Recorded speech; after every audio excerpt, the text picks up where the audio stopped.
Busy ఉండదు. ఇది నేను ఆఫీస్లో ఉండే సమయం, నేను పత్రికకు లీడర్గా పనిచేసుకున్నాను. ఆఫీస్లో ఉండే సమయం సాధారణంగా ఈ సమయంలో బయటికి రాము. నేను ఒక గంట సమయం తీసుకొని ఇక్కడికి వచ్చినాను. ఇప్పుడు ఆయన రతన్ టాటా జయంతి సందర్భంగా ఈ సమావేశం నిర్వహిస్తున్నామని వచ్చినాను. ఆయన సంస్థ పెద్దదా చిన్నదా ఇంకోటి అనేది నేను ఆలోచించలేదు. సభలో ఎంతమంది ఉంటారు, ఎటువంటి వాళ్ళు ఉంటారు, ఏ స్థాయి వాళ్ళు ఉంటారనే విషయం కూడా నేను ఆలోచించలేదు. రతన్ టాటాకు ఏ రకంగా నివాళులు అర్పించగలిగినా మనం తప్పనిసరిగా అందులో ఉండాలి అని ఆలోచించవచ్చు.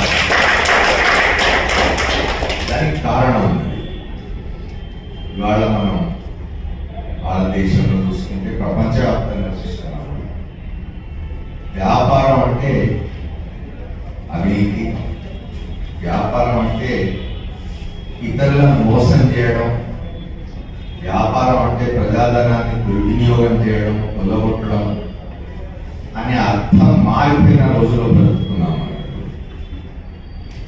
వ్యాపారం అనగానే అదేదో అంటరానిగా చూస్తున్నారు చాలా మంది.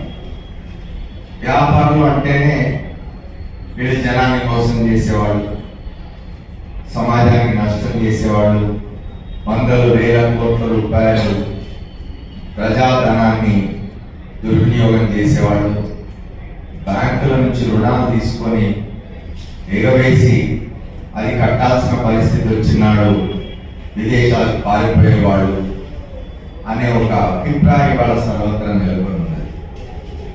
చాలా మంది మనం చూస్తున్నాం. చదువుకోగానే కొంతమంది డాక్టర్లు అవుతాం అనుకుంటారు, కొంతమంది ఇంజనీర్లు అవుతాం అనుకుంటారు, కొంతమంది సైంటిస్టులు అవుతాం అనుకుంటారు. ఇట్లా చాలా రకరకాల వృత్తులను నేర్చుకుంటూ ఉంటారు. వ్యాపారం అనేసరికి ముందుకు రావడానికి చాలా మంది సంకోచిస్తారు. దానికి కారణం ఏమిటి అంటే ఒక అభిప్రాయం నెలకొని ఉంటుంది. ఇవాళ మాస్టర్స్ ఆఫ్ బిజినెస్ అడ్మినిస్ట్రేషన్ చాలా మంది చదువుతూ ఉండొచ్చు, ఎంబీఏ. కానీ ఎంబీఏ చదువుకున్న వాళ్ళంతా కూడా వ్యాపారంలోకి వస్తారని ఏం లేదు. ఇక్కడ ఉద్యోగాలు చేసుకోవడం కోసం ఎంబీఏ చదువుతూ ఉండొచ్చు. ఎంబీఏ చదవని వాళ్ళు చాలా మంది వ్యాపారంలో రాణించిన వాళ్ళుగా ఉండొచ్చు. దానివల్ల నేను వ్యాపారాన్ని వృత్తిగా ఎంచుకుంటాను అని చదువైపోగానే నేను వ్యాపారాన్ని వృత్తిగా ఎంచుకుంటానని చెప్పుకుని ముందుకు వచ్చేవాళ్ళు చాలా తక్కువ కనిపిస్తారు. దాదాపుగా ఉండరనే చెప్పాలి. ఎందుకంటే ఆ వ్యాపారానికి ఒక మత్స పడింది. సత్యనారాయణ మనం చూస్తున్నాం భారతదేశంలో ప్రతిరోజు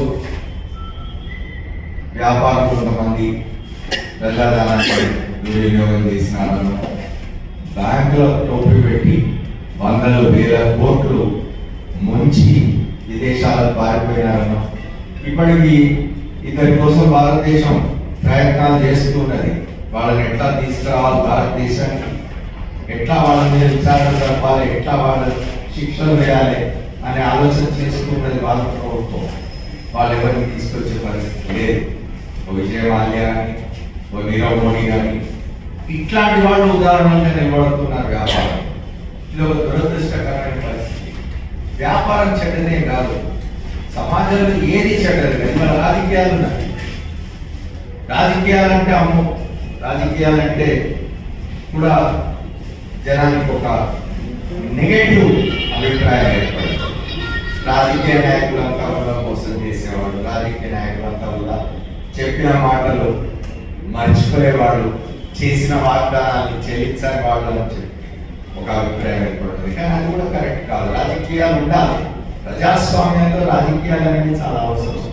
రాజకీయ నాయకులు చాలా అవసరం. వాళ్ళు ఉంటే ఎన్నికల్లో వాళ్ళు పోటీ చేసి గెలిస్తే, వాళ్ళ అధికారంలోకి వస్తే, వాళ్ళు పరిపాలన చేస్తేనే మనందరం సంతోషంగా ఉంటాం, మనందరం భద్రంగా ఉంటాం. అట్లాంటి రాజకీయాలు కూడా వాళ్ళు చెడ్డ పేరు వస్తుంది. వాళ్ళు ఏది తీసుకునే ఇప్పుడు మనం ప్రస్తుత పరిస్థితుల్లో తీసుకున్నట్టే సినిమాలకు సంబంధించి బయట ఎంత రగడ జరుగుతుందో చూస్తున్నాం. సినిమా నటులు లేదా సినిమాలు తీసేవాళ్ళు, సినిమా దర్శకులు ఇట్లాంటి వాళ్ళు ఇవాళ సమాజంలో అన్ని రంగాల మీద ఇట్లాంటి ఒక మరక పడిన పరిస్థితుల్లో రతన్ టాటా లాంటి వ్యక్తి ఏ మత్స లేకుండా, మత్స కూడా కాదు, కనీసం చిన్న మరక కూడా లేకుండా ఆయన తన జీవితం అంతా గడిపి తను వెళ్ళిపోయిన తర్వాత కూడా జ్ఞాపకం చేసుకునే విధంగా బ్రతికాడు అంటే జరుగుతున్న ఈ సమావేశానికి నేను రాను అని ఎట్లా అంటాను, అందుకే వచ్చినాను. ఆయన నిజానికి మిత్రుడు చెప్తున్నాడు కార్పొరేట్ సోషల్ రెస్పాన్సిబిలిటీకి సంబంధించి. అసలు ఈ దేశంలో సిఎస్ఆర్ అనేది ఆలోచన తీసుకొచ్చిన వాడు అర్థం కాదు. కార్పొరేట్ సెక్టర్స్ అంటే వ్యాపారులు, ప్రైవేట్ వ్యాపారులు, పారిశ్రామికవేత్తలు పెద్ద ఎత్తున వ్యాపారాలు చేసి వందల వేల కోట్లలో ఆదాయాలు సంపాదించిన తర్వాత ఎంతో కొంత వాళ్ళ బాధ్యతగా సమాజంలో అట్టడుగులో ఉన్నవాళ్ళు లేదా పేదరికంలో ఉన్నవాళ్ళు, ఎటువంటి సౌకర్యాలకు నోచుకొని వాళ్ళు ఉంటారు ఈ సమాజంలో, వాళ్ళకి ఎంతో కొంత సహాయం చేయాల్సిన బాధ్యత మన మీద ఉన్నది అని ఆలోచించిన వాడు ఆయన కారణంగానే ఈ సిఎస్ఆర్ అనేది వచ్చింది. వాళ్ళ భారతదేశంలో వ్యాపార సంస్థలు సిఎస్ఆర్ అనేది మ్యాండేట్ అయింది. కార్పొరేట్ సోషల్ రెస్పాన్సిబిలిటీ, వాళ్ళ ఏ కార్పొరేట్ సంస్థ అయినా సరే తప్పనిసరిగా కార్పొరేట్ సోషల్ రెస్పాన్సిబిలిటీ కింద కొంత శాతం తన లాభాల నుంచి, తన ఆదాయాల నుంచి ఖర్చు పెట్టాల్సిన పరిస్థితి వాళ్ళు రావడానికి కారణం రతన్ టాటా గారి ఆలోచన. ఆయన ఆలోచన కారణంగా వచ్చిన ఆయన చాలా నిరాడంబరంగా బతికినాడు.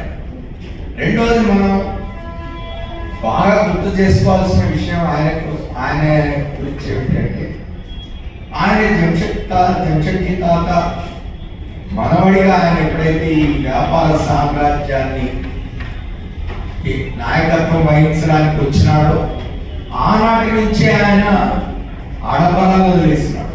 అట్లాగే ఆయన మీరు కనుక ఇవాళ టాటా సంస్థల గురించి కనుక అధ్యయనం చేస్తే మీకు అర్థమవుతుంది. టాటా సంస్థలు ఎప్పుడు తాను ప్రారంభించిన వ్యాపారాలు వృద్ధిలోకి వచ్చి లాభార్జన జరిగిన తర్వాత వాటినే పట్టుకుని వెళ్ళాడే ఆలోచన ఎప్పుడు చేయరు కాదు. రతన్ టాటా గారి ఆలోచన ఏమిటి అంటే, ఒక సంస్థను, ఒక వ్యాపారం మొదలుపెట్టారు. చాలా రంగాల్లో వాళ్ళ వ్యాపారాలు చేసుకుంటారు.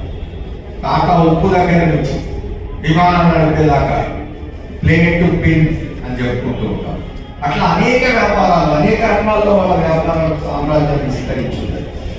అయితే ఎక్కడ కూడా మీరు అధ్యయనం చేసినట్టయితే, చదివినట్టయితే మనకు అర్థమయ్యేది ఏంటంటే, ఒక రంగంలో వ్యాపారం మొదలుపెట్టిన తర్వాత దాన్ని ఒక స్థితికి తీసుకొచ్చి దానంతటా అది నడవగలదు, దానంతటా అదే వ్యాపారం చేయగలదు, లాభార్జన జరుగుతుంది, ఆదాయంతో వస్తుంది అని అనుకున్న తర్వాత దాన్ని కూడా అప్పచెప్తారు.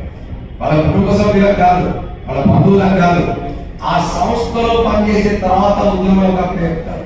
అట్లాంటి ఉద్యోగులు ఎంతో మంది వాళ్ళ టాటా సంస్థల్లో సిఇఓలు అయినారు, డైరెక్టర్లు అయినారు, మేనేజింగ్ డైరెక్టర్ అయినారు. అంటే వాళ్ళు మేము ప్రారంభించిన వ్యాపారం, దానివల్ల వచ్చే లాభాలు, దానివల్ల వచ్చే ఆదాయం అంతా మేమే తినాలి, మేమే అనుభవించాలి అనుకునే కుటుంబం కాదు టాటా. అందున రతన్ టాటా దానికి ఆదర్శంగా నిలబడినాడు.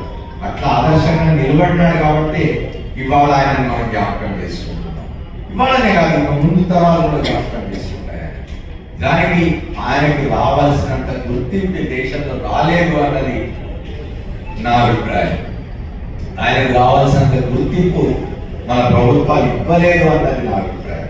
తప్పనిసరిగా ఇంతకుముందు ఇక్కడ మిత్రులు ఎవరు చెప్పినారు, ఆయనకు రతన్ టాటా భారతరత్న ఇవ్వాలి అని. తప్పనిసరిగా భారతరత్న ఆయనకు ఇవ్వాలి. అయితే భారతరత్న ఇచ్చే స్థితిలో మనం ఎవరు లేవు. అది రాజకీయ నాయకత్వం, కేంద్రంలో అధికారంలో ఉండే ప్రభుత్వాలు నిర్ణయం తీసుకోవాలి. తప్పనిసరిగా ఎప్పుడో నాడు ప్రభుత్వాలు రతన్ టాటా గారికి కూడా భారతరత్న ఇస్తాయని ఆశిద్దాం. ఏది ఇచ్చినా కూడా, ఎటువంటి మందులు ఇచ్చినా, ఎటువంటి ఇచ్చినా కూడా ఆయన పేరే ఆయన కంట పేరు, రతన్ టాటా అనే పేరే ఆయన పేరు. ఆయనను మళ్ళీ ఒకసారి ఆయన జయంతి రోజున స్మరించుకునే అవకాశం నాకు కల్పించినందుకు నేను ఈ సంస్థ వారికి, శివరాం గారికి వ్యక్తిగతంగా ధన్యవాదాలు తెలుపుతున్నాను.